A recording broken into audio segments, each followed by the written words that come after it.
I am anointed to impact millions for the kingdom. I am anointed for rising royal dynasties to disciple nations. I am anointed to produce massive wealth for kingdom impact in Jesus' name. Praise the Lord. దేవునితో సమస్తము సాధ్యమే. మహాపరిశుద్ధుడా, సర్వశక్తి కలిగిన దేవం, ఈ కార్యక్రమాన్ని మీ అభిషేకంతో నింపండి. చూస్తున్న ప్రతి ఒక్కరూ అద్భుతమైన కార్యాలు పొందుకోవాలి, వాళ్ళ జీవితాలు మారిపోవాలి, మీ నామానికి మహిమకరంగా ఫలించే జీవితాలు జీవించాలి. అలా ఆశీర్వదించమని నజరేయుడైన యేసు నామమున అడిగి వేడుకుంటున్నాం తండ్రి, ఆమెన్. ఈరోజు మనం సీక్రెట్ ఫైనాన్షియల్ అసైన్మెంట్, దేవుడు ధనం విషయంలో మనకిచ్చిన బాధ్యత మనం ధ్యానించబోతున్నాం. ఈ వాక్యం పూర్తిగా మీ జీవితాన్ని మార్చేస్తుంది. మీరు కలలో ఊహించిన విధంగా అద్భుత కార్యాలు పొందుకుంటారు. దానికి ఫౌండేషనల్గా నేను ఒక వాక్యం చదువుతాను. 1 తిమోతికి రాసిన పత్రిక 4వ అధ్యాయం 8వ వచనం. శరీర సంబంధమైన సాధకము కొంచెం మట్టుకే ప్రయోజనకరమవును, కానీ దైవభక్తి ఇప్పటి జీవము విషయంలోనూ రాబో జీవ విషయంలోనూ వాగ్దానముతో కూడినదైనందున అది అన్ని విషయాల్లో ప్రయోజనకరము. జాగ్రత్తగా వినండి. ఈ లోకంలో ఉన్న వాళ్ళు మొత్తం ఇక్కడేం చేయాలి, ఇక్కడేం పొందుకోవాలి అని చెప్పి, ఇక్కడేం గొప్ప పనులు చేయాలని చెప్పి ఇక్కడ గురించి ఆలోచిస్తున్నారు. చర్చిలో ఉన్న వాళ్ళు ఎక్కువ మంది ఎప్పుడు పరలోకం వెళ్ళాలి, ఎప్పుడు పరలోకం వెళ్దామని ఎదురు చూస్తూ ఉన్నారు. ఇద్దరిలోనూ సమస్య ఉంది. చర్చిలో ఉన్న వాళ్ళతో సమస్య ఏంటి అని మీకు డౌట్ రావచ్చు. దైవ భక్తి ఇప్పటి జీవ విషయంలోనూ రాబో జీవ విషయంలోనూ వాగ్దానంతో కూడి ఉంది. మనం ఇక్కడున్నది దేవుని చిత్తాన్ని నెరవేర్చడానికి. దేవుని చిత్తాన్ని నెరవేర్చి మనం పరలోకం వెళ్ళాలి. అంతేగాని ఇక్కడ సమస్యలు ఉన్నాయి, ఇక్కడ ఇబ్బందులు ఉన్నాయి, దేవా నన్ను తీసుకెళ్ళిపోవా అంటానికి కాదు. దేవుడు నిన్ను ఇక్కడ ఎందుకు ఉంచారో తెలుసా?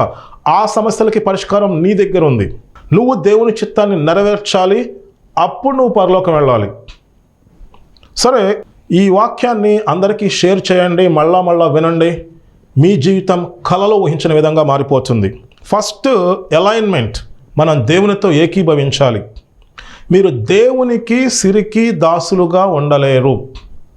మనం దేవునికి దాసులుగా ఉండాలి అంటే మంచి హృదయం కలిగి ఉండాలి. మనం దేవునికి లోబడాలి, దేవుని పనికి ఆర్థికంగా సహకరించాలి. నువ్వెప్పుడైతే దశంభాగం ఇచ్చావో, దేవుని పనికి మంచి హృదయంతో ఆర్థికంగా సహకరించావో, నువ్వు దేవునికి లోబడి ఉన్నావు, సిరికి దాసులుగా నువ్వు లేవు. ఫస్ట్ పాయింట్ అది. ఎందుకు దేవుని పనికి ఇవ్వాలి? దేవుని చిత్తం నెరవేర్చబడటానికి, సువార్త ప్రకటించబడటానికి. రెండోది వినండి, ఇది చాలా ఇంపార్టెంట్.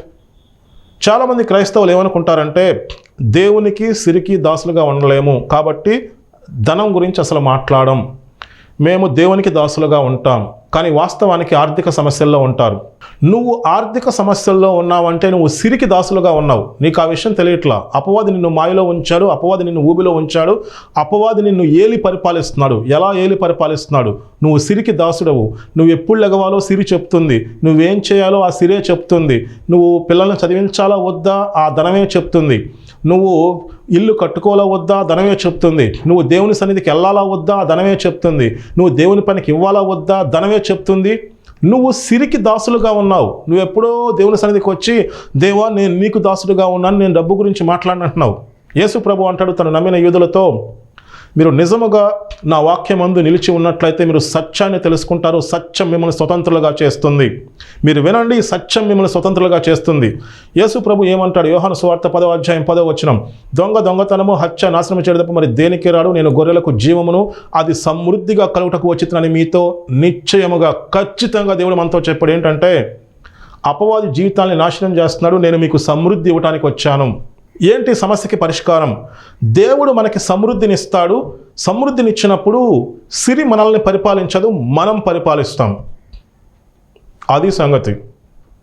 అది బైబిల్లో ఉన్న సత్యం. ఈ సత్యం మీరు తెలుసుకోవాలి, మీకు తెలిసిన అందరికీ తెలియచేయాలి. దేవుడు మనకు ఒక అసైన్మెంట్ ఇచ్చాడు, ఫైనాన్షియల్ అసైన్మెంట్. నువ్వు దేవుణ్ణి అంగీకరిస్తే నీకు ఒక అసైన్మెంట్ ఉంది. ఏంటో తెలుసా? మంచి నెలన పడిన విత్తనం అది 30దంతలుగా 60దంతలుగా 100దంతలుగా ఫలిస్తుంది. నువ్వు దేవుణ్ణి అంగీకరించావంటే నువ్వు 100దంతలుగా ఫలించాలి. దేవుణ్ణి అంగీకరించిన మనం ఫలించాలి. అది మనకున్న అసైన్మెంట్, సీక్రెట్ ఫైనాన్షియల్ అసైన్మెంట్. నువ్వు దేవునికి సిరికి దాసులుగా ఉండలేవు.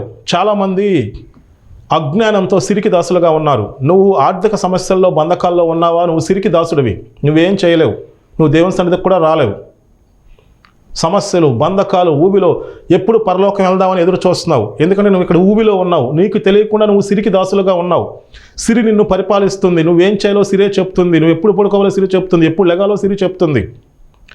మనం ఏలి పరిపాలించాలి. ఎలా ఏలి పరిపాలిస్తాం? దేవుని దగ్గర జ్ఞానం ఉంది. ఆ జ్ఞానం చెప్తున్నాను వినండి. దేవుడు మనకి సమృద్ధిని ఇస్తానని చెప్పాడు. నాశనం చేసేది అపవాది. దొంగతనము, హత్య, నాశనము చేయడం తప్ప మరి దేనికి రాడు. అపవాది నాశనం చేస్తున్నాడు. అపవాది బంధకాల్లో ఉంచుతున్నాడు. పరలోకంలో బంధకాలు ఉన్నాయా? లేవు కదా. పరలోకంలో దేవుని చిత్తం నెరవేర్చబడుతున్నట్లు భూమి మీద మనం దేవుని చిత్తాన్ని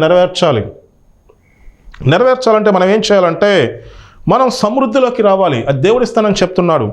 ద్వితీయోపదేశకాండం 8వ అధ్యాయం 18వ వచనం. కాగా నీ దేవుడైన యెహోవాను జ్ఞాపకము చేసుకునవలెను. ఎలా అనగా తాను నీ పితరులతో ప్రమాణము చేసినట్లు తన నిబంధనను నేటి వలె స్థాపింపబడవలెనని మీరు భాగ్యము సంపాదించుకున్నటకు మీకు సామర్థ్యము కలుగచేయవాడు ఆయనే. మనము భాగ్యము సంపాదించుకోవడానికి, మనం సమృద్ధిలో ఉండటానికి ఆ సామర్థ్యం దేవుడు ఇస్తాడు. దేవుని మాట మనం వింటే, మనం దేవునికి దాసులుగా ఉంటే మనం సమృద్ధిలోకి వస్తాం. మనం ఏలి పరిపాలిస్తాం. మనం దేవుని పనికి సంతోషంగా ఇస్తాం. నేను దేవుని పనికి సంతోషంగా ఇస్తాను. సిరి నన్ను పరిపాలించదు, నేను సిరిని పరిపాలిస్తాను. నేను దేవునికి దాసుడును. నేను దేవుని మాట వింటాను. ఎట్లా వింటున్నాను? నేను సంతోషంగా దేవుని మాట వింటాను. దేవుడు నాకు సామర్థ్యం ఇచ్చాడు. సామర్థ్యం ఇచ్చాడంటే భాగ్యము సంపాదించుకునే సామర్థ్యం దేవుడు అందరికీ ఇస్తాడు. దేవుని మాట మనం వింటే అప్పుడు మనం బంధకాలు తెంచుకుని బయటకు వచ్చేస్తాం. సమృద్ధి ఉంటుంది. ఆ సమృద్ధితో నేను సంతోషంగా ఉంటాను. నేను దేవుని పనికి ఇస్తాను. దేవుని చిత్తాన్ని నెరవేరుస్తాను. ఇది దేవునికి దాసులుగా ఉంటామంటే. దేవునికి దాసులుగా ఉంటామంటే మనం సమృద్ధి కలిగి ఉంటాం. దేవునికి దాసులుగా ఉంటామంటే సంతోషంగా దేవుని పనికి ఇస్తాం. దేవునికి దాసులుగా ఉంటామంటే దేవుని చిత్తాన్ని నెరవేరుస్తాం. అంతేగాని ఎక్కడో కూర్చుని దేవా నేను నీకు దాసులుగా ఉన్నాను, మనం ఏం చేయలేం, దేవుని పని చేయము, దేవుని పనికి ఇవ్వలేము, ఇచ్చే పరిస్థితులు లేవు, అన్ని సమస్యలే, అన్ని ఇబ్బందులే, చర్చికి వచ్చి మాత్రం దేవా నేను నీకు దాసుని అంటాం, కానీ మొత్తం అపవాదికి దాసులుగా జీవిస్తున్నారు. లెమ్ము తేజరిల్లుము, నీకు వెలుగు వచ్చి ఉన్నది. మీరు సత్యాన్ని తెలుసుకుంటారు. సత్యం మిమ్మల్ని స్వతంత్రులుగా చేస్తుంది. లాజరు సమాధిలో ఉంటాడు. యేసుప్రభు అంటాడు, లాజరు బయటకు రా, నువ్వున్న ఊబి నుంచి బయటకు రామని చెప్పి దేవుడు నీతో మాట్లాడుతున్నాడు. నీకున్న కట్లను తెంచుకుని బయటకు రా, నువ్వు నమ్మిన అబద్ధాలను తెంచుకుని బయటకు రా. సంఘము దేవుడు చెప్తున్న మాటలు ఆలకించాలి, సత్యాన్ని నమ్మాలి. అపవాది చాలా తెలివిగా సంఘాన్ని మోసం చేస్తున్నాడు. సంఘము ఏ ఇన్ఫ్లుయెన్స్ లేకుండా, ఏమీ చేయకుండా ఒక మూలన కూర్చుని ఎవరో మనకి సహాయం చేస్తారు, ఎవరో ఏదో చేస్తారు, అందరి మీద ఆధారపడుతూ సంఘము జీవోత్సవంలో ఉంది. సంఘం అంటే ఎవరు? దేవుని సంఘం. సంఘం జీవోత్సవంలో ఏ ఇన్ఫ్లుయెన్స్ లేకుండా, ఏమీ చేయకుండా మూలన కూర్చోవటం ఏంది? నువ్వేమి నమ్ముతున్నావు? నువ్వు సత్యాన్ని తెలుసుకోవాలి. సత్యము నిన్ను స్వతంత్రులుగా చేస్తుంది. సంఘం అంటే భూమి మీద దేవుని గవర్నమెంట్కి ఏముంటాయి? గవర్నమెంట్కి అధికారం ఉంటుంది. మనకిచ్చిన అధికారం ఏంటి? మన మనుషులతో కాదు పోరాటం చేసేది. జనాలు అపవాది బంధకాల్లో, అపవాది ఊపులో ఉన్నారు, దరిద్రంలో ఉన్నారు, భయంకరమైన పరిస్థితుల్లో ఉన్నారు. దేవునికి ఇచ్చిన అధికారం ఇదిగో, పాములను తెలను తొక్కుటకు శత్రు బలమంతటి మీద మీకు అధికారం అనుగ్రహించి ఉన్నాను, ఏది మీకు ఎంత మాత్రం హాని చేయదు. జనాల జీవితాల్లో వెలుగు నింపాలి, వాళ్ళ బంధకాల నుంచి బయటకు తీసుకురావాలి, వాళ్ళ ఊబి నుంచి బయటకు తీసుకురావాలి, వాళ్ళకి నిత్యరాజ్యం వైపు వాళ్ళని నడిపించాలి. రెండవది, గవర్నమెంట్ దగ్గర ఫైనాన్సెస్, డబ్బులు ఉంటాయి. సంఘము భూమి మీద దేవుని గవర్నమెంట్ అయితే ఆశీర్వదించబడి ఉంటుంది, సమృద్ధి ఉంటుంది. ఎందుకు సమృద్ధి ఉండాలి? గవర్నమెంట్ అంటే ఏలి పరిపాలిస్తుంది. మనం భూమి మీద దేవుని గవర్నమెంట్ అయితే దేవుడు మనకి అధికారం ఇచ్చాడు. దేవుడు మనల్ని తన కుడి పాసమున యేసు ప్రభుతో పాటు కూర్చొనబెట్టాడు. అంత అధికారం ఇచ్చాడు దేవుడు మనకి. మనం జనాల్ని అపవాది బంధకాల నుంచి, ఊబి నుంచి విడిపించాలి, సరైన మార్గంలో, నిత్యరాజ్య మార్గంలో నడిపించాలి. రెండవది, గవర్నమెంట్కి ఫైనాన్షియల్గా అన్నీ ఉంటాయి, అబండెన్స్, సమృద్ధి ఉంటుంది. మనము దేవుని గవర్నమెంట్ అయితే మనం సమృద్ధిలో ఉంటాం. అదే యేసు ప్రభు చెప్పాడు. ఎంత స్పష్టంగా చెప్పారో చూడండి. చాలామందికి అసలు అర్థం కాదు. అపవాది కదా, దొంగతనము, హత్య, నాశనం చేయడం తప్ప మరి దేనికి రాడు. మొత్తం నాశనం అంతా అపవాది చేస్తున్నాడు. జనాలను ఊబిలో అపవాది ఉంచుతున్నాడు. అది తెలుసుకోండి మీరు. యేసు ప్రభు ఎందుకు వచ్చారంట? గొర్రెలకు జీవమును అది సమృద్ధిగా కలుగుటకు వచ్చినని మీతో నిశ్చయముగా ఖచ్చితంగా యేసుప్రభు ఒక మాట చెప్తున్నాడు. చాలామంది నమ్మరన్న విషయం యేసుప్రభుకు తెలుసు. ఒక మాయలో జీవిస్తూ ఉంటారు. యేసుప్రభు అంట మనకి సమృద్ధి అయిన జీవం ఇవ్వటానికి వచ్చాను అని ఖచ్చితంగా చెప్తున్నారు. నిన్ను సిరి పరిపాలిస్తుందా? నువ్వు ఊబిలో ఉన్నావా? నువ్వు బంధకాల్లో ఉన్నావా? దేవుడు చెప్తున్నాడు, లెమ్ము తేజరిల్లుము, నీకు వెలుగు వచ్చి ఉన్నది, నీకున్న కట్లను తెంచుకుని బయటికి రా. దేవుడు సమృద్ధిని ఇస్తానని చెప్తున్నాడు. సమృద్ధిని ఇస్తే అప్పుడేమవుతుందో చెప్పనా? సిరి నిన్ను పరిపాలించదు, నువ్వు సిరిని పరిపాలిస్తావు. సంఘానికి దేవుడు అధికారం ఇచ్చాడు అంటే మనం పరిపాలించాలి. మనం ఊబిలో ఉండి మనం ఏ ఇన్ఫ్లుయెన్స్ లేకుండా ఒక మూలలో కూర్చుని ములుగుతూ ఉంటాం ఏంటి? మనం సంఘం యొక్క ఉద్దేశం ఏంటంటే ప్రజల్ని బంధకాల నుంచి మనం విడిపించాలి, అపవాది కాడి నుంచి మనం విడిపించాలి, నరకం నుంచి వాళ్ళని విడిపించాలి. అలాగే సమృద్ధిలోకి తీసుకురావాలి. మనం ఏది పరిపాలించాలి. దేవుడు మనకి సమృద్ధిని ఇస్తానని చెప్పాడు. నేను సంతోషంగా దేవుని పనికి ఇస్తాను, నేను దేవుని చిత్తాన్ని నెరవేరుస్తాను, నేను దేవునికి దాసుణ్ణి. ఇప్పుడు నువ్వు కరెక్ట్గా ఉన్నావు. అది సత్యము, అది జ్ఞానము. దేవుని దగ్గర జ్ఞానం ఉంటుంది. మనం వెనకటికి ఏదో నేర్చుకున్నాం, అది ఇప్పుడు వర్కౌట్ అవ్వదు. మీరు బైబిల్ కరెక్ట్గా తెలిస్తే సత్యం ఏంటో మీకు తెలుస్తుంది. మేము పాత మాటలు వినే పరిస్థితిలో లేము. అప్పటి పరిస్థితులకు అనుగుణంగా వాళ్ళు కొన్ని చెప్పారు, అది నమ్మేశారు. దాన్ని పట్టుకుని వేలాడుతూ కూర్చుని సంఘము ఒక మూలన కూర్చుని ఏ ఇన్ఫ్లుయెన్స్ లేకుండా, ఎందుకు పనికి రాకుండా ఊబిలో బంధకాల్లో ఉంటూ మేము దేవునికి దాసులుగా ఉన్నాం, డబ్బుల గురించి మేము మాట్లాడం. తీరా చూస్తే మొత్తం సమస్యలే కదా. సిరి ఏరి పరిపాలిస్తుంది. దేవుడు మనకిచ్చిన అసైన్మెంట్ చెప్తాను వినండి. బైబిల్లో అసలు ఇంత ఓపెన్గా ఉంటుంది, ఎందుకు అర్థం కాదు అనేది నా ప్రశ్న. మీరు తలాంతుల ఉపమానం చదవండి. మత్తయి సువార్త 25వ అధ్యాయము 14 నుంచి 30 వరకు. పరలోక రాజ్యము దేని గురించి? పరలోక రాజ్యము ఒక మనుష్యుడు దేశాంతరమునకు ప్రయాణమై తన దాసులను పిలిచి తన ఆస్తిని వారికి అప్పగించినట్లు అతడు ఒకనికి 5 తలాంతులను, ఒకనికి 2 తలాంతులను, ఒకనికి 1, ఎవని సామర్థ్యము చొప్పున వానికి ఇచ్చి వెంటనే దేశాంతరము పోయెను. పరలోక రాజ్యం ఎలా ఉందంట? యేసు ప్రభువు భూమి మీదకి పరలోక రాజ్యాన్ని తీసుకొచ్చాడు. గుర్తుపెట్టుకోండి, యేసు ప్రభు మొదట చెప్పిన మాట ఆయన సువార్తలో, కాలము సంపూర్ణమై ఉన్నది, దేవుని రాజ్యము సమీపించి ఉన్నది, మారు మనస్సు పొంది సువార్తను నమ్మండి. మరి దేవుని రాజ్యం, పరలోక రాజ్యం భూమి మీద ఎలా పనిచేస్తుంది? దేవుడు అంట ఎవని సామర్థ్యము చొప్పున వాళ్ళకి, ఒకనికి 5 తలాంతులు, ఒకనికి 2 తలాంతులు, ఒకనికి 1 తలాంతు ఇచ్చారు. ఇచ్చిన తర్వాత 5 తలాంతులు తీసుకున్నవాడు వెళ్ళి వాటితో వ్యాపారము చేసి మరి 5 తలాంతులు సంపాదించను. అలాగే 2 తలాంతులు తీసుకున్నవాడు వ్యాపారము చేసి 2 తలాంతులు సంపాదించాడు. 1 తలాంతు తీసుకున్నవాడు భూమిలో దాచిపెట్టాడు. తర్వాత యజమానుడు వచ్చి వాళ్ళ యొద్ద లెక్క చూసుకుందామని చెప్పి అడిగినప్పుడు 5 తలాంతులు తీసుకున్నవాడు మరి 5 తలాంతులు తెచ్చి, అయ్యా నీవు నాకు 5 తలాంతులు అప్పగించితివే, అవిగాక మరి 5 తలాంతులు సంపాదించుతునని చెప్పాను. అతని యజమానుడు, బలా నమ్మకమైన మంచి దాసుడా, నీవు ఈ కొంచెములో నమ్మకంగా ఉంటివి గనుక నిన్ను అనేకమైన వాటి మీద నియమించెదను, నీ యజమాని సంతోషములో పాలు పొందుమని అతనితో చెప్పాను. చూడండి, దేవుడు మనకిచ్చిన సేక్రెడ్ ఫైనాన్షియల్ అసైన్మెంట్. నువ్వు దేవుణ్ణి అంగీకరించావా? నీకు ఒక అసైన్మెంట్ ఉంది. ఏంటో చెప్పనా?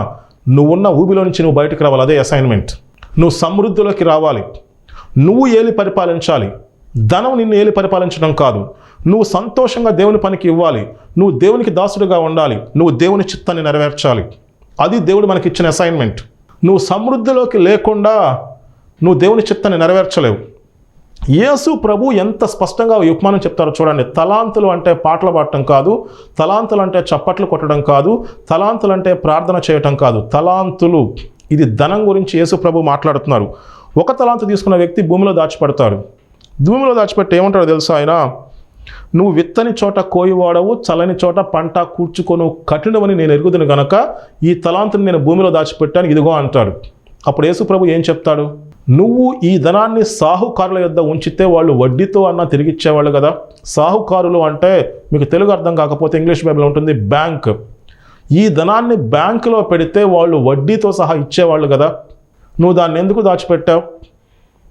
ఈ తలాంతును తీసుకువెళ్ళి 10 తలాంతులు ఉన్నవానికి ఇచ్చేసేయండి. సోమరువైన చెడ్డదాసుడా అని 1 తలాంతు తిరిగిచ్చిన వాళ్ళతో యేసు ప్రభు చెప్తాడు. జాగ్రత్తగా వినండి, ఇది మీరు ఓపెన్గా బైబిల్లో ఉందన్నమాట. నువ్వు దేవుణ్ణి అంగీకరిస్తే నీకు ఒక అసైన్మెంట్ ఉంది, ఫైనాన్షియల్ అసైన్మెంట్. దేవుడు నీకు ఆ సామర్థ్యం ఇస్తాడు, భాగ్యము సంపాదించుకునే సామర్థ్యం ఇస్తాడు. ఎందుకంటే మనం ఏలి పరిపాలించాలి, సిరి నిన్ను ఏలి పరిపాలించకూడదు. సంఘం అంటే భూమి మీద దేవుని గవర్నమెంట్కి అధికారం ఉంటుంది, ఆర్థిక వనరులు ఉంటాయి. మరి సంఘము భూమి మీద దేవుని గవర్నమెంట్ అంటే అధికారము, ఆత్మీయ అధికారం. అది మన జనాల జీవితాల్లో వెలుగు నింపాలి, బంధకాల నుంచి బయటికి తీసుకురావాలి, నిత్య రాజ్యానికి నడిపించాలి. రెండవది, సిరి నిన్ను పరిపాలించకూడదు, నువ్వు పరిపాలించాలి, నువ్వు ఏలి పరిపాలించాలి. నువ్వెలా ఏలి పరిపాలిస్తా, దేవుడు నీకు సమృద్ధి ఇస్తాడు. అబండెన్స్ అనమాట, ఓవర్ఫ్లోయింగ్ లైఫ్. నువ్వు సమృద్ధి కలిగి ఉంటావు, నువ్వు ఏలి పరిపాలిస్తావు సిరిని. నువ్వు సిరిని ఏలి పరిపాలిస్తూ దేవునికి దాసుడిగా ఉంటావు. దేవునికి దాసుడిగా ఎలా ఉంటావు? నువ్వు దేవుని పనికి సంతోషంగా ఇస్తావు, నువ్వు దేవుని చిత్తాన్ని నెరవేరుస్తావు. అది కదా దాని అర్థం. ఒక తలాంతు తీసుకున్న వ్యక్తిలాగా దాన్ని భూమిలో దాచిపెట్టేసి దాన్ని అట్లాగే ఉంచేసి ఎలాగోలా పరలోకం వెళ్దాం, దేవుడు అంటున్నాడు, సోమరి అయిన చెడ్డదాసుడా, ఈ తలాంతు తీసుకెళ్ళి వేరే వాళ్ళకి ఇచ్చేయండి. ఇప్పుడు చూడండి, దేవుని మనసులో ఉన్న మాట చెప్తున్నాను, మీరు జాగ్రత్తగా వినాలి, అందరూ వినాలి, దైవజనులు వినాలి, విశ్వాసులు వినాలి. ఎక్కడి గొంగడు అక్కడ వేసినట్లు అలాగే కూర్చుని ఏమీ చేయకుండా ఎప్పుడోసారి పరలోకి వెళ్ళాలి, ఎవరో ఒకరు ప్రార్థన చేస్తే ఏదో అయిపోద్ది అన్న వాళ్ళంతా ఇది వినాలి. మనందరికి ఒక అసైన్మెంట్ ఉంది, దైవజనులకి పెద్ద అసైన్మెంట్ ఉంది, ప్రతి ఒక్కరికి ఒక అసైన్మెంట్ ఉంది. ఆ అసైన్మెంట్ ఏంటంటే సేక్రెడ్ ఫైనాన్షియల్ అసైన్మెంట్. నువ్వున్న ఊబి నుంచి నువ్వు బయటికి రావాలి, నువ్వున్న బంధకాల నుంచి నువ్వు బయటికి రావాలి, అనేక మందిని నువ్వు బంధకాల నుంచి బయట తీసుకురావాలి. నువ్వు ఆ తలాంతును అలాగే పెట్టు కూర్చున్నావు అనుకో, దేవుడు ఏం చేస్తాడు తెలుసా? నీకున్న అభిషేకాన్ని తీసుకెళ్ళి వేరే సంఘానికి ఇచ్చేస్తాడు. అక్కడ నీ సంఘంలో ఉపయోగం లేదు, నువ్వు ఉపయోగించవు, అలాగే ఉంటుంది. ఆ ఒక తలాంతు అలాగే ఉంటుంది, ఆ సంఘం అలాగే ఉంటుంది. నీ వల్ల దేవునికి ఉపయోగం లేదు. దేవుడు నీకు ఇచ్చిన అభిషేకాన్ని ఉపయోగించే వాళ్ళకి ఇస్తారు, వాళ్ళు ఇంకెక్కువ పని చేసి అక్కడ దేవుని చిత్తం నెరవేర్చబడుతుంది. నీ సంఘం సమస్యల్లోకి వెళ్ళిపోతుంది, ఆ విషయం నీకు తెలియట్లా. ఆ తలాంతుని అలాగే పెట్టు కూర్చుంటే కుదరదు. ఒక తలాంతుకి ఇంకో తలాంతు సంపాదించాలి. ఏం చేయాలి? దాన్ని క్లియర్గా నేను చెప్పాను, జాగ్రత్తగా వినండి. సంఘం అంటే భూమి మీద దేవుని గవర్నమెంట్ అంటే గవర్నమెంట్కి ఏముంటుంది? అధికారం ఉంటుంది, ఆర్థిక వనరులు సమృద్ధిగా ఉంటాయి. మరి సంఘానికి ఏముండాలి? అది మనం చేయాలి. దేవుడు ఆ సామర్థ్యం మనకిస్తాడు. మొదట అధికారం అంటే దేవుడు మనల్ని తన కుడిపాసంలో కూర్చుండబెట్టాడు యేసు ప్రభుతో పాటు. పాములను తేళ్లను తొక్కుటకు శత్రు బలం అంతటి మీద మీకు అధికారం అనుగ్రహించి ఉన్నాను, ఏది మీకు ఎంత మాత్రం హాని చేయదు. నేను ఈ రాతి మీద సంఘాన్ని నిర్మిస్తున్నాను, పాతాళ లోక ద్వారములు దాని ముందు నిలవలేవు. అంటే మనం భయపడుతూ జీవించమని కాదు, పాతాళ లోక ద్వారాలు సీజ్ చేయాలి, మనం అపవాది పనుల్ని ఆపేయాలి. అందుకు మనం ఉన్నాం. ఏది మీకు ఎంత మాత్రం హాని చేయదు. జనాల జీవితాల్లో వెలుగు నింపండి, బంధకాల నుంచి విడిపించండి, వాళ్ళ నిత్యరాజ్యానికి వారసులుగా చేయండి. ఇది మాత్రం చాలా వరకు బాగానే చేస్తున్నారు. ఇంకో విషయం మర్చిపోయారు, గవర్నమెంట్కి ఆర్థిక వనరులు సమృద్ధిగా ఉంటాయి. ఆర్థిక విషయాల్లో మాత్రం అబద్ధాన్ని నమ్మేసి అపవాది మాయలో జీవిస్తున్నారు. ఏ ఇన్ఫ్లుయెన్స్ లేకుండా ఒక మూల కూర్చొని అదో రకంగా ఏ మాత్రం ప్రభావం చేయకుండా ఇంకలాగే ఉంటూ ఎన్ని సంవత్సరాలు అలాగే ఉంటూ జీవిస్తున్నారు. ఎన్ని సంవత్సరాలు అలాగే ఉంటే కుదరదు. నువ్వు ఫలించాలి. నువ్వు దేవుణ్ణి అంగీకరించావు, నువ్వు ఫలించాలి. విత్తువాని ఉపమానం ఏంటి? మంచి నెలన పడిన విత్తనం 30 దంతులుగాను 60 దంతులుగాను 100 అంతలుగాను ఫలిస్తుంది. మనము 100 అంతలుగా ఫలించాలి. యేసు ప్రభు ఏమంటాడు తెలుసా? మీరు ఫలించి అభివృద్ధి చెంది విస్తరించి భూమిని నిండించి దాన్ని స్వాధీనపరచుకోండి. అది పాత నిబంధనలో ఉంది కదా. ఏ నిబంధనలో ఉన్నా వాక్యము దేవుడై ఉన్నాడు, ఆ వాక్యం యేసు ప్రభువునే. అదే అసైన్మెంట్ మనకి దేవుడు ఇచ్చాడు, ఇంకా చాలా గొప్పగా ఇచ్చాడు. ఇప్పుడు మనం దేవుని శక్తితో నింపబడతాం, పైనుంచి శక్తిని పొందుకున్నాం. మనకి ఫైనాన్షియల్ అసైన్మెంట్ ఉంది, సేక్రెడ్ ఫైనాన్షియల్ అసైన్మెంట్. నువ్వు బంధకాల్లో ఉండటానికి వీలు లేదు, ఆర్థికంగా నువ్వు బంధకాల్లో ఉండటానికి వీలు లేదు, ఊబిలో ఉండటానికి వీలు లేదు, నువ్వు లోక విషయాలు నమ్మేసి అప్పుల పాలు అవటానికి వీలు లేదు, అలా ఉండటానికి వీలు లేదు. అప్పు చేయువాడు అప్పిచ్చువాడికి బానిస. నువ్వు అసలు బానిసగా ఉండటానికి వీలు లేదు. బైబిల్లో జ్ఞానం ఉంది, మీరు సత్యాన్ని తెలుసుకోండి, సత్యం మిమ్మల్ని స్వతంత్రులుగా చేస్తుంది. మీరు చూడండి, యేసు ప్రభు దేని గురించి ఎక్కువ మాట్లాడారు? ధనం గురించి ఎక్కువ మాట్లాడతారు. చూడండి, బైబిల్లో ఉన్న రెఫరెన్స్లన్నీ చూడండి. యేసు ప్రభు 4 సువార్తల్లో దేని గురించి ఎక్కువ మాట్లాడారు? ధనం గురించి ఎక్కువ మాట్లాడారు. ఎందుకంటే ఆ విషయంలో తేడాగా ఉంటే నువ్వు ఎంత మంచిగా ఉన్నా సెట్ అవ్వదు. నేను మంచిగా ఉన్నానని నువ్వు అనుకుంటావు, కానీ అది సెట్ అవ్వదు. ప్రతి దేవుని ఎరిగిన ప్రతి ఒక్కరికి ఒక అసైన్మెంట్ ఉంది. నువ్వున్న బంధకాల నుంచి నువ్వు బయటకు రావాలి, నువ్వు సమృద్ధిలోకి రావాలి, నువ్వు ఆశీర్వదించబడాలి. నువ్వు దేవునికి దాసులుగా ఉండాలి. సిరి నిన్ను ఏలి పరిపాలించకూడదు. ఈ విషయం మీరు తెలుసుకోవాలి. ఎంతోమంది క్రైస్తవులు బంధకాల్లో, ఊబిలో, ఆర్థిక సమస్యల్లో, అప్పుల పాలైపోయి గందరగోళంలో జీవించేస్తున్నారు. మేము దేవుని నమ్ముకున్నాం, దేవునికి దాసులం అంటారు. అబద్ధం.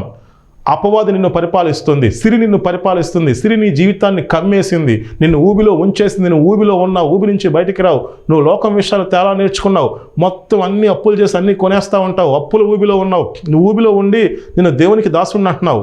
ఎవరన్నా ప్రార్థన చేస్తే సెట్ అవుద్ది అంటున్నావు. ఇదేదో మాయలా ఉంది కదా, అపవాది మాయలో ఉన్నావు. నీకు ఒక అసైన్మెంట్ ఉంది. నువ్వు కళ్ళు తెరవు, నువ్వు సత్యాన్ని తెలుసుకో, నువ్వున్న కట్లను తెంచుకుని బయటకు రా. దేవుడు చెప్తున్నాడు, మీరు భాగ్యము సంపాదించుకోవడానికి సామర్థ్యము కలుగ చేయవాడు దేవుడే. యోహాను సువార్త 10వ అధ్యాయం 10వ వచనం చదవండి, మీ అర్థమయ్యేదాకా చదవండి. దొంగతనము, హత్య, నాశనము చేయడం మరి దేనికి రాడు. అపవాది నాశనం చేస్తున్నాడు, అపవాది జనాల బంధకాల్లో ఉంచుతున్నాడు, అపవాది జనాలను ఊబిలో ఉంచుతున్నాడు. నువ్వు అంత ఊబిలో ఉండి దేవుని మాట ఎక్కడంట, అంత ఊబిలో ఉండి నువ్వు దేవుని చిత్తాన్ని ఎలా నెరవేరుస్తా, అంత ఊబిలో ఉండి అలా నువ్వు దేవునికి దూరం అయ్యి చివరికి నరకానికి కూడా వెళ్ళిపోతున్నావు. చివరికి ఏమంటావు అంటే, దేవుని నమ్మాను నాకేం చేశాడంటావు. నువ్వు సత్యాన్ని తెలుసుకోవాలి, సత్యాన్ని నువ్వు తెలుసుకోవాలి. ఆ సత్యాన్ని నేను మీకు చెప్తున్నాను. మనం సత్యాన్ని తెలుసుకోవాలి. సత్యము మిమ్మల్ని స్వతంత్రులుగా చేస్తుంది. ఈ విషయం మీరు ఖచ్చితంగా తెలుసుకోవాలి. తలాంతుల ఉపమానం చదవండి, దేవుడు చెప్పిన ఉపమానాలు చదవండి. సంఘం ఎలా ఉండాలి, అది ఒక ఆవగింజ ఇంత అయితే అది చిన్నగా స్టార్ట్ అయినా పెద్దగా ఇన్ఫ్లుయెన్స్ చేయాలి, జనాల జీవితాల్లో వెలుగు నింపాలి. సంఘము భూమి మీద దేవుని గవర్నమెంట్ కదా. నేను ఇలాగే ఉంటాను, ఒక తలాంతును భూమిలో దాచిపెడతాను. దేవుడు అంటాడు, సోమరివైన చెడ్డదాసుడా. అప్పుడు ఏం చేస్తాడంటే, నీ అభిషేకం వేరే సంఘానికి ఇచ్చేస్తాడు దేవుడు. నీ సంఘం మీదకి ఆశీర్వాదం రాదు, నీ జీవితం మీదకి ఆశీర్వాదం రాదు. నువ్వు సమస్యల్లో ఉంటావు. అయ్యో నేను పరిచయం చేస్తాను, ఇన్ని సమస్యల్లో ఉన్నాను ఏంటంటావు. ఇప్పుడు నువ్వు సత్యాన్ని తెలుసుకో. ఏంటంటే మనం దేవుని కాడి ఎత్తుకుని ఆయన యొద్ద నేర్చుకోవాలి. ఆయన కాడి ఎత్తుకుని ఆయన యొద్ద నేర్చుకుని దైవజనులు, సంఘంలో ఉన్న వాళ్ళందరూ దేవుని పనికి ఇవ్వాలి. సంఘం ఎందుకుంది? ప్రతి ఆదివారము, బుధవారం వచ్చి పాటలు పాడుకుని హల్లెలూయా మేము ప్రార్థన చేస్తున్నాం, మేము దేవునికి దాసులం, దేవా మేము పనికిరాము, దేవా మేము తగ్గించుకుంటాం అని చెప్పడానికి కాదు. అందుకు కాదు ఉన్నది. సంఘ కాపరి దేవుని పనికి డబ్బులు ఇవ్వాలి, సంఘస్థులు దేవుని పనికి ఇవ్వాలి, దశంభాగం ఇవ్వాలి. ఆ డబ్బులతో సువార్త ప్రకటించాలి, ఆ డబ్బులతో జనాల జీవితాల్లో వెలుగు నింపాలి, ప్రజల్ని బంధకాల నుంచి విడిపించాలి. 5 తలాంతులకు 5 తలాంతులు సంపాదించాలి, 2 తలాంతులకు 2 తలాంతులు సంపాదించాలి, 1 తలాంతు సంపాదించాలి. అట్లాగే ఆర్థికంగా సంఘం అంతా ఆశీర్వాదంలోకి రావాలి. సంఘము దేవుని గవర్నమెంట్ కదా, సంఘానికి అధికారం ఉంది, సంఘానికి ఆశీర్వాదం ఉంది, సంఘం ఆశీర్వదించబడి ఉండాలి. నువ్వే ఊబిలో ఉంటే నువ్వేం ఇన్ఫ్లుయెన్స్ చేయలేవు, ఒక మూలన కూర్చుంటాం తప్ప. నువ్వు ఆశీర్వదించబడాలి. ఆశీర్వాదంలోకి రావటం నీది బాధ్యత. ఒకసారి వినండి, దేవుని మాట నేను చెప్తున్నాను. యేసు ప్రభు గురించి తెలుసుకున్న మీరు, రక్షకునిగా అంగీకరించిన మీరు, మీకు ఒక బాధ్యత ఉంది. ఏంటో చెప్పనా? మీరు బంధకాల నుంచి బయటకు వచ్చి ఆశీర్వాదం పొందుకోవటం మీది బాధ్యత. అపవాది మొత్తం నాశనం చేస్తున్నాడు, అపవాది అందరినీ బంధకాల్లో ఉంచుతున్నాడు. యేసు ప్రభు ఎందుకు వచ్చాడు? నేను గొర్రెలకు జీవమును అది సమృద్ధిగా కలుగుటకు వచ్చిందని మీతో నిశ్చయముగా చెప్పుచున్నాను. యేసు ప్రభు ఖచ్చితంగా చెప్పాడు. మనము దేవుని మాట విని దేవుడు చెప్పింది చేయటానికి ఇష్టపడి దేవుని పరిచర్యకు ఆర్థికంగా సహకరిస్తే దేవుడు మనకున్న అన్ని బంధకాలని తెంచేస్తాడు. జాగ్రత్తగా వినండి. దేవుణ్ణి తెలుసుకున్న ప్రతి ఒక్కరూ దేవుని పనికి ఆర్థికంగా సహకరించాలి. సంఘం ఎందుకుంది? మీ సంఘంలో మీరు దేవుని పనికి ఇవ్వాలి, దైవజనులు దేవుని పనికి ఇవ్వాలి, వాటితో సువార్త ప్రకటించాలి, ప్రజల జీవితాల్లో వెలుగు నింపాలి. అప్పుడు దేవుడు మీకు గొప్ప ఆశీర్వాదం ఇస్తాడు. ఎంత ఆశీర్వాదం ఇస్తాడంటే, మీరున్న అన్ని బంధకాలను జయించుకుని బయటకు వస్తారు. మీరు అపవాది కింద ఉండరు, మీరు సిరికి దాసులుగా ఉండరు, సిరి మిమ్మల్ని పరిపాలించదు. మీరు ఆర్థిక సమస్యల్లో బంధకాల్లో ఉన్నారనుకో, ఏమవుతుంది?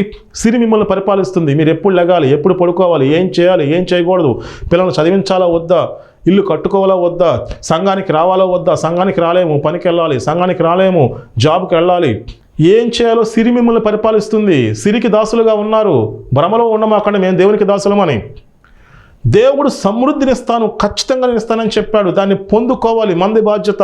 నువ్వు సమృద్ధిలోకి వచ్చావనుకో, అప్పుడు ఎలా ఉంటుంది? నువ్వేలి పరిపాలిస్తావు.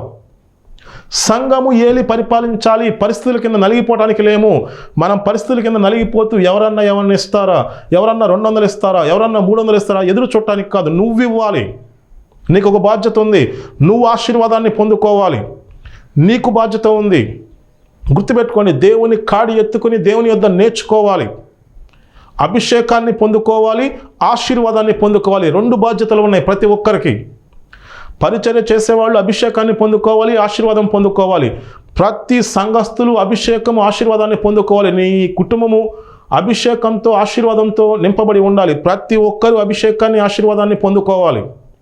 మనము ఏలి పరిపాలించాలి, మనము దేవుని చిత్తాన్ని నెరవేర్చాలి. దేవుని ఎరిగిన ప్రతి ఒక్కరికి సేక్రెడ్ ఫైనాన్షియల్ అసైన్మెంట్, డబ్బుల విషయంలో నీకు ఒక అసైన్మెంట్ ఉంది. నువ్వు ఊబిలో నుంచి బయటికి రావాలి, నువ్వు దేవుని దగ్గర నేర్చుకోవాలి, నువ్వు ఆశీర్వదించబడి అనేక మందికి ఆశీర్వాదకరంగా ఉండాలి, ఖచ్చితంగా ఉండాలి. దేవుని ఎరిగిన వాళ్ళు దేవుని పనికి ఆర్థికంగా సహకరించాలి. అప్పుడు కదా దేవుని నిన్ను ఊబి నుంచి బయటికి తీసుకొస్తాడు. మాకు డబ్బుల గురించి మాట్లాడడం, మేము దేవుని పనికి ఏమో, మేము ఇలా ఉంటాం. మీకున్నది కూడా పోతుంది, మీకున్న అభిషేకం కూడా పోతుంది, మీ జీవితంలో ఆశీర్వాదం ఉండదు, మీరు సమస్యల్లో ఉంటారు, అపవాది మాయలో ఉంటారు, మేము దేవునికి దాసులు అని చెప్పుకుంటారు. మీరు దేవునికి దాసులు ఎక్కడ? సమస్యల్లో ఉన్నారు. ఒకవేళ దేవుడు ఆశీర్వదించబడిన తర్వాత కూడా చాలామంది చాలా తెలివిగా ఉన్నాయన్నీ రకరకాలుగా చేసేసి ఇల్లు కట్టుకుని అవి ఇవి కొనేసి కార్లు కొనేసి మాకు ఇంకా ఈఎంఐలు ఉన్నాయి, మేము దేవుని పనికి ఇవ్వలేమని తెలివిగా తప్పించుకుంటున్నారు కదా. కొంత సమయం ఉంటుంది. దేవుడు మిమ్మల్ని ఆశీర్వదించాడు, మీరు దేవుని చిత్తాన్ని నెరవేర్చకపోతే, దేవుని పనికి ఇవ్వకపోతే ఉన్నాయి మొత్తం పోతాయి. అక్కడ దాకా ఎదురు చూడొద్దు, మీరు తెలివిగా ప్రవర్తించొద్దు. దేవుడు మనకి ఆశీర్వాదం ఇచ్చాడు, మనకు ఒక అసైన్మెంట్ ఉంది. మనము భూమి మీద దేవుని చిత్తాన్ని నెరవేర్చాలి. దేవుడు మిమ్మల్ని ప్రేరేపించినట్లయితే ఈ పనికి ఆర్థికంగా సహకరించండి, సువార్త పరిచర్యకు ఆర్థికంగా సహకరించండి. మీ గురించి నేను ప్రార్థన చేస్తాను. మహాపరిశుద్ధుడ, సర్వశక్తి కలిగిన దేవా, ఈ వాక్యం ఇచ్చిన ప్రతి ఒక్కరి ఆత్మీయనేత్రాలు తెరవ చేయండి. మేము మిమ్మల్ని అంగీకరించామంటే మాకు ఒక అసైన్మెంట్ ఉంది. మేము మీ అభిషేకాన్ని పొందుకోవాలి, మేము మీ ఆశీర్వాదాన్ని పొందుకోవాలి. ఆ 2 మేము కలిగి ఉండాలి. మేము ఏలి పరిపాలించాలి, మేము సిరికి దాసులుగా ఉండకూడదు, బంధకాల్లో ఊబిలో ఉండకూడదు, లేకపోతే మీరు ఆశీర్వదించిన తర్వాత తెలివిగా ప్రవర్తించకూడదు. మేము భూమి మీద మీ చిత్తాన్ని నెరవేర్చడానికి ఉన్నాం. మేము ఏం పని చేసినా భూమి మీద మీ చిత్తాన్ని నెరవేర్చాలి. క్రైస్తవులు, మిమ్మల్ని ఎరిగిన వాళ్ళు అనేకమైన సమస్యల్లో, బంధకాల్లో, ఊబిలో ఉండటానికి కారణం ఏంటి? ఈ విషయంలో మీ మాట వింటలేదు. 10వ వంతు అది మీది. మేము మీ పనికి ఇచ్చినప్పుడు మీరు మమ్మల్ని ఆశీర్వదిస్తారు, మీ కాపుదల మాకుంటుంది. మేము భూమి మీద మీ చిత్తాన్ని నెరవేర్చాలి. మేము ఎక్కడున్నా, ఏ స్థితిలో ఉన్నాం, మేము మీ చిత్తాన్ని నెరవేర్చాలి. ప్రతి ఒక్కరి ఆత్మీయనేత్రాలు తెరవచేయండి. ఈ వాక్యం విన్నవారు నేను మీ మాట వినాలి. భూమి మీద మిమ్మల్ని ఎరిగిన వాళ్ళు మీ మాట వింటే, మీ పనికి ఆర్థికంగా సహకరిస్తే, మీ పని చేస్తే భూమి అంతా పరలోకంలా ఉంటుంది. భూమి మీద ఈ సమస్యలు ఎందుకు ఉంటాయి? సమస్యలకి పరిష్కారం సంఘంలో ఉంది. మేము పరిష్కారం చూపించాలి, భూమి మీద మీ చిత్తం నెరవేర్చాలి. అలా ప్రతి ఒక్కరికి అభిషేకము, ప్రతి ఒక్కరి ఆత్మీయనేత్రాలు తెరవ చేయండి, ప్రతి ఒక్కరిని బలపరచమని నజరేయుడైన యేసు నామములో అడిగి వేడుకుంటున్నాం తండ్రి. ఆమెన్.